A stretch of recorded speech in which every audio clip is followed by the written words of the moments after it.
Breaking news చూస్తున్నాం. సచివాలయంలో ముఖ్యమంత్రి రేవంత్ రెడ్డి రైతు నేస్తం కార్యక్రమాన్ని ప్రారంభించారు. డిప్యూటీ సీఎం భట్టి విక్రమార్క వ్యవసాయ శాఖ మంత్రి తుమ్మలతో కలిసి రైతు వేదికలను వీడియో కాన్ఫరెన్స్ సిస్టమ్ను అనుసంధానం చేసే వినూత్న కార్యక్రమానికి సీఎం రేవంత్ రెడ్డి శ్రీకారం చుట్టారు. దశల వారీగా 3 సంవత్సరాల్లో 2601 రైతు వేదికల్లో వీడియో కాన్ఫరెన్స్ యూనిట్లు ఏర్పాటు చేస్తామని సీఎం రేవంత్ రెడ్డి తెలిపారు.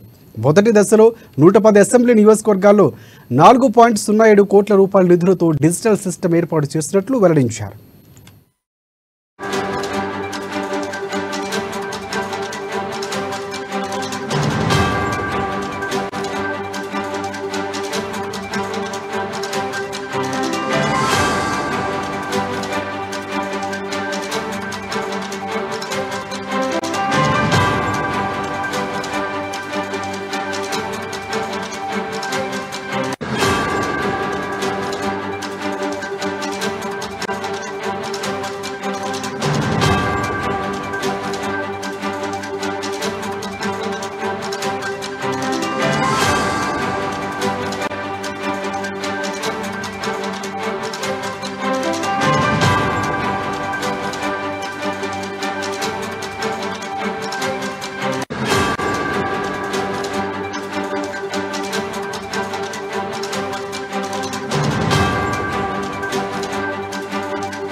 బ్రేకింగ్ న్యూస్ చూస్తున్నాం. సచివాలయంలో ముఖ్యమంత్రి రేవంత్ రెడ్డి రైతు నేస్త కార్యక్రమాన్ని ప్రారంభించారు. డిప్యూటీ సీఎం భట్టి విక్రమార్క వ్యవసాయ శాఖ మంత్రి తుమ్మల నాగేశ్వరరావుతో కలిసి రైతు వేదికల్లో వీడియో కాన్ఫరెన్స్ సిస్టమ్ను అనుసంధానం చేసే వినూత్న కార్యక్రమాన్ని సీఎం ప్రారంభించారు.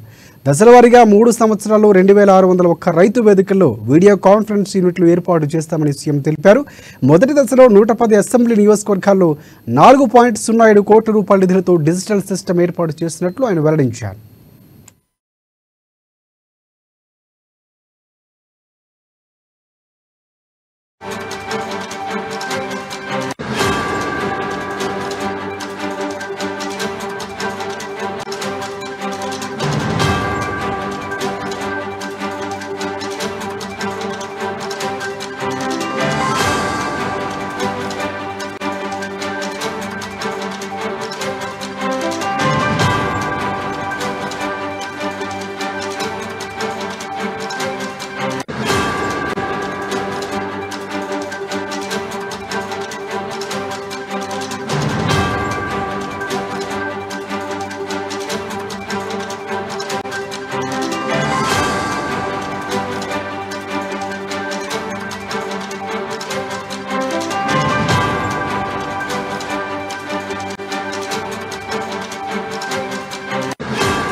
బ్రేకింగ్ న్యూస్ చూస్తున్నాం. సచివాలయంలో ముఖ్యమంత్రి రేవంత్ రెడ్డి రైతు నేస్తం కార్యక్రమాన్ని ప్రారంభించారు. డిప్యూటీ సీఎం భట్టి విక్రమార్క వ్యవసాయ శాఖ మంత్రి తుమ్మల నాగేశ్వరరావుతో కలిసి రైతు వేదికల్లో వీడియో కాన్ఫరెన్స్ సిస్టమ్ను అనుసంధానం చేసే వినూత్న కార్యక్రమాన్ని సీఎం రేవంత్ రెడ్డి ప్రారంభించారు.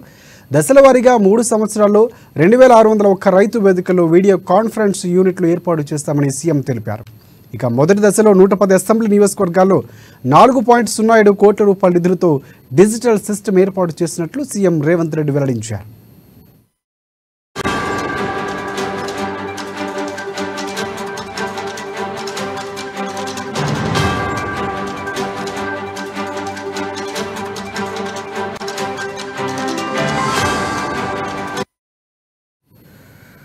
సచివాలయంలో ముఖ్యమంత్రి రేవంత్ రెడ్డి రైతు నేస్తం కార్యక్రమాన్ని ప్రారంభించారు. డిప్యూటీ సీఎం భట్టి విక్రమార్క వ్యవసాయ శాఖ మంత్రి తుమ్మల నాగేశ్వరరావుతో కలిసి రైతు వేదికల్లో వీడియో కాన్ఫరెన్స్ సిస్టమ్లో అనుసంధానం చేసే వినూత్న కార్యక్రమాన్ని సీఎం ప్రారంభించారు.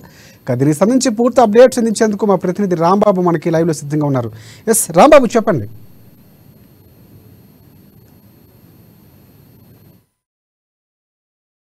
రాష్ట్ర ప్రభుత్వం అయితే ఒక వినూత్నమైనటువంటి కార్యక్రమాన్ని తీసుకున్నది. ఇటు రైతు నేస్తం పేరిట ఒక కార్యక్రమాన్ని ఏర్పాటు చేసి ఈ యొక్క కార్యక్రమాన్ని ఇటు ముఖ్యమంత్రి రేవంత్ రెడ్డి తన ఇంటి నుండి, అదేవిధంగా ఇటు బట్టి విక్రమార్క, వ్యవసాయ శాఖ మంత్రి తుమ్మల నాగేశ్వరరావు, పొంగులేటి శ్రీనివాసరెడ్డి, జూపల్లి కృష్ణరావు తదితర మంత్రులందరూ కలిసి కూడా ఇటు సెక్రటేరియట్ వేదికగా ఇటు వీడియో కాన్ఫరెన్స్ ద్వారా ఈ యొక్క కార్యక్రమాన్ని అయితే ప్రారంభించడం జరిగింది. మొత్తంగా రాష్ట్ర వ్యాప్తంగా కూడా ఈ యొక్క భారీ ప్రాజెక్టును తీసుకొని 97 కోట్ల రూపాయలతోటి ప్రాజెక్టును అయితే చేపట్టడం జరిగింది. దశల వారీగా 3 సంవత్సరాల్లో 2601 రైతు వేదికలను ఏర్పాటు చేసి ఈ యొక్క తద్వారా రైతులకు సంబంధించినటువంటి సమస్యలను పరిష్కరించాలని చెప్పేసి రైతులు నేరుగా ఇటు ఆన్లైన్లోనే ఇటు సమస్యల గురించి మాట్లాడేటువంటి అవకాశం కల్పించడం కాకుండా ప్రతి మంగళవారం, శుక్రవారం కూడా ఈ యొక్క విస్తరణ అధికారులు రైతులకు సంబంధించినటువంటి సమస్యలపైన రైతు నేస్తం కార్యక్రమంలో పాల్గొంటారు. Professor Jayashankar Telangana state agriculture university సహకారంతో ఈ యొక్క రాష్ట్ర వ్యవసాయ శాఖ రైతులకు భరోసానిచ్చేందుకైతే ఈ కార్యక్రమాన్ని చేపట్టింది. గ్రామాల నుంచే రైతులు ఆన్లైన్లో తమ పంటలకు సంబంధించినటువంటి వివిధ సమాచారాన్ని, సలహాలను, సూచనలు కూడా తెలుసుకోవడం, దాంతోపాటుగా తన అనుభవాలను కూడా వారితో పంచుకునేందుకైతే ఈ యొక్క కార్యక్రమాన్ని అయితే ఏర్పాటు చేయడం జరిగింది. ఇప్పటికే 110 నియోజకవర్గాల్లో 4,07,00,000 వరకు అయితే నిధులను కూడా విడుదల చేసినటువంటి రాష్ట్ర ప్రభుత్వం ఈ యొక్క 3 సంవత్సరాల్లో కూడా మొత్తం కూడా ఇది 97 కోట్లతో ఈ యొక్క ప్రాజెక్ట్ని అయితే రూపొందించింది. మొత్తానికైతే ఈ యొక్క రైతులకు సంబంధించినటువంటి సమస్యలను పరిష్కరించేందుకు రైతుల యొక్క అనుభవాలను తీసుకొని, అదేవిధంగా ఈ యొక్క ఆన్లైన్ కార్యక్రమం ద్వారా రైతులు ఏ సమస్యలను ఎదుర్కొంటున్నారో వాటిని తక్షణమే పరిష్కరించేందుకైతే శాస్త్రవేత్తల ద్వారా ఈ యొక్క సమాచారాన్ని ఇచ్చేందుకైతే ఈ యొక్క కార్యక్రమాన్ని అయితే రాష్ట్ర ప్రభుత్వం వినూత్నంగా ఒక డిజిటలైజ్డ్ కార్యక్రమాన్ని అయితే రూపొందించడం జరిగింది. ఆన్లైన్లో జరుగుతున్నటువంటి ఈ కార్యక్రమం ద్వారానైతే ఇటు రైతులకు ఎంతో, ఈ తెలంగాణ వ్యాప్తంగా ఉన్నటువంటి రైతులకైతే ఎంతో చేదుడు వాదుడుగా ఉంటుందని చెప్పేసి అయితే రాష్ట్ర ప్రభుత్వం భావిస్తున్నది. గత ప్రభుత్వాలకు భిన్నంగా కూడా ఈ యొక్క డిజిటలైజేషన్ పేరుతో ఈ యొక్క కార్యక్రమాన్ని రూపొందించడం అయితే రైతులకు మేలు జరగనుంది. రాజశేఖర్, అంటే కాంగ్రెస్ పార్టీ వినూత్నమైనటువంటి కార్యక్రమంగా చెప్పుకోవచ్చు. సో ప్రధానంగా విధానాలు కూడా ప్రకటించినటువంటి పరిస్థితి కనిపిస్తుంది. రైతులకు పూర్తిగా అందుబాటులో, అంటే లాంగ్వేజెస్ పరంగా పూర్తిగా అందులో వారికి సంబంధించిన సమస్యలు ఎక్స్ప్లెయిన్ చేసుకునే సిస్టాన్ని ఏర్పాటు చేసినటువంటి పరిస్థితి ఉందా? అంటే రాజశేఖర్, రైతులకు ఉన్నటువంటి సమస్యలు ఏదైనా కానీ ఈ కార్యక్రమం ద్వారా, రైతు నేస్తం కార్యక్రమం ద్వారా ఇప్పటికే అంటే రైతు వేదికలను ఏర్పాటు చేస్తుంది. మొత్తం కూడా 2601 రైతు వేదికలను ఏర్పాటు చేసి ఈ రైతు వేదికల సంబంధించినటువంటి సమస్యలను మొత్తం కూడా ఈ యొక్క 3 సంవత్సరాల ఈ వేదికల ద్వారా దీన్ని వీడియో కాన్ఫరెన్స్ యూనిట్లను స్థాపించి తద్వారా ఈ యొక్క ప్రాజెక్టును అమలు చేసేటువంటి యోచనలో రాష్ట్ర ప్రభుత్వం ఉంది. ఈ యొక్క 2601 రైతు వేదికల వీడియో కాన్ఫరెన్స్ల ద్వారా ఈ యొక్క రైతులకు ఉన్నటువంటి సమస్యలను అయితే ఈ యొక్క తక్షణమే పరిష్కారం అయ్యే విధంగా ఇటు వాళ్ళు అగ్రికల్చర్ యూనివర్సిటీకి సంబంధించినటువంటి ఇటు ప్రొఫెసర్లు కానీ, ఇతర వ్యవసాయ రంగానికి సంబంధించినటువంటి ప్రొఫెసర్లతోటి కానీ దీనికి సంబంధించినటువంటి అన్ని సమస్యలను అయితే పరిష్కరించేందుకైతే వాళ్ళకు ఈ యొక్క పంటకు సంబంధించినటువంటి అనేక విషయాలను కూడా వాళ్ళు తెలుసుకునేందుకు, వాళ్ళకు ఉన్నటువంటి సమస్యలను చెప్పుకునేందుకు కూడా ఈ యొక్క వేదికలను అయితే ఉపయోగించడం జరిగింది.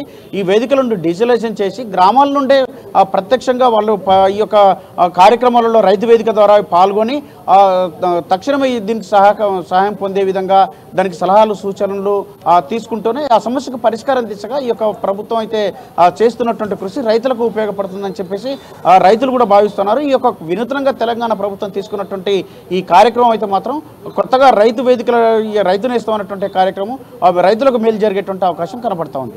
ఎస్, రైతుల నుంచి ఏమైనా స్పందన వస్తున్నటువంటి పరిస్థితి కనిపిస్తూ ఉంది. ఎందుకంటే ప్రధానంగా ఒక వినూత్నమైనటువంటి కార్యక్రమంగా చెప్పుకోవచ్చు. అలాగే అంటే ఈ దీంట్లో ప్రధానంగా ఏ అధికారులు అనుసంధానం చేసినటువంటి పరిస్థితి కనిపిస్తుంది? అంటే ఇప్పటికే తెలంగాణ ప్రొఫెసర్ జయశంకర్ తెలంగాణ అగ్రికల్చర్ యూనివర్సిటీకి సంబంధించినటువంటి ప్రొఫెసర్లు అయితే ఈ యొక్క అగ్రికల్చర్ యూనివర్సిటీకి దీనికి అనుసంధానం చేస్తూ ఉన్నారు. అక్కడ నుండి అగ్రికల్చర్ యూనివర్సిటీకి సంబంధించినటువంటి ప్రొఫెసర్లు కానీ లేకపోతే ఇతర వ్యవసాయ రంగానికి సంబంధించినటువంటి నిష్ణాతులైనటువంటి అగ్రికల్చర్ మీద అనుభవం ఉన్నటువంటి ఈ యొక్క అగ్రికల్చర్ రంగంలో రైతులు ఎదుర్కొంటున్నటువంటి సమస్యలపైన అనునిత్యం శోధన చేస్తున్నటువంటి రైతులను అయితే ఈ యొక్క వేదిక ద్వారా పరిచయం చేయడమే కాకుండా ఆ యొక్క రైతుల యొక్క సమస్యలను పరిష్కరించేందుకైతే వాళ్ళను ఉపయోగించుకున్నది. రైతులకు కూడా ఇది ఎంతో మేలవుతుందని చెప్పేసి ఇప్పటికే రాష్ట్రంలో ఉన్నటువంటి రైతులు కూడా హర్షం వ్యక్తం చేస్తున్నారు. ఇలాంటి కొత్త రకమైనటువంటి కార్యక్రమాన్ని అంటే ఎందుకంటే గతంలో ఇదివరకు అగ్రికల్చర్ సంబంధించినటువంటి అధికారులు గ్రామాలలోకి వెళ్ళి ఆ పంటలకు సంబంధించినటువంటి సమాచారాన్ని తెలుసుకునే వాళ్ళు, పంటలకు సంబంధించినటువంటి ఏ రకమైనటువంటి నష్టం జరుగుతూ ఉన్నది, నష్ట నివారణ చర్యలు ఏంటి అని చెప్పేసి గతంలో తెలుసుకునేటువంటి వాళ్ళు. కానీ అది పూర్తి స్థాయిలో గ్రామాల నుండి రైతులకు ప్రతి గ్రామానికి వెళ్ళేటువంటి పరిస్థితి లేదు కాబట్టి, ఆ స్థాయిలో ఒక్కొక్క అధికారి అన్ని గ్రామాలకు లేకపోతే వెళ్ళేటువంటి పరిస్థితి లేదు కాబట్టి ఈరోజు నేరుగా రైతులందరూ కూడా ఈ యొక్క వేదిక ద్వారా, రైతు వేదిక ద్వారా ప్రత్యక్షంగా ఈ యొక్క ఆన్లైన్లో డిజిటల్ ఈ యొక్క కార్యక్రమం ద్వారా ప్రతి ఒక్కరితో మాట్లాడేటువంటి అవకాశం ఉంటుంది కాబట్టి ఇది రైతులకు ఎంతో ఉపయోగపడుతుందని చెప్పేసి, దీంట్లో నిష్ణాతులైనటువంటి రైతులను మాత్రమే ఈ యొక్క రైతులను ఉపయోగించుకుంటూ రైతులకు మేలు చేసేటువంటి ఈ కార్యక్రమాన్ని తీసుకుంటున్నందున రాష్ట్రంలో ఉన్నటువంటి రైతులందరూ కూడా హర్షం వ్యక్తం చేస్తూ ఉన్నారు. Rajasekhar. Right. Thank you. Thanks for updates Rambabu.